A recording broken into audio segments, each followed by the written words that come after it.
સુરતના કાપોદ્રા વિસ્તારમાં મોડી રાત્રે હીરાના કારખાનામાં આગની ઘટનાને પગલે અફરાતફરી મચી ગઈ હતી।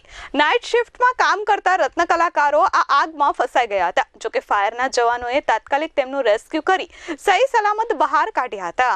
સુરતના કાપોદ્રા વિસ્તારમાં આવેલા કર્મનાથ મંદિર પાસે રીઝા જેમ્સ નામનું કારખાનું આવેલું છે। ગત રાત્રે 5મા માળ પર 60-70 જેટલા કારીગરો નાઇટ શિફ્ટમાં કામ કરી રહ્યા હતા। આ દરમિયાન મોડી રાત્રે કારખાનામાં અચાનક આગ ફાટી નીકળી હતી અને જોતજોતામાં આગ ત્રીજા અને ચોથા માળ સુધી પહોંચી ગઈ હતી। આગની ઘટનાને પગલે એક બાજુ કારખાનાની અંદર કામ કરી રહેલા કારીગરો પોતાનો જીવ બચાવવા ભાગાદોડી કરતા હતા, જ્યારે બીજી બાજુ સ્થળ પર હાજર લોકોમાં પણ ભાગદોડ મચી ગઈ હતી। ઘટના અંગેની જાણ ફાયરને થતા ફાયરની ટીમો ઘટના સ્થળે પહોંચી હતી અને પહેલા ઉપર ફસાયેલા લોકોનું રેસ્ક્યુ કરી અને બાદમાં આગ પર પાણીનો મારો ચલાવી આગને કાબૂમાં લીધી હતી।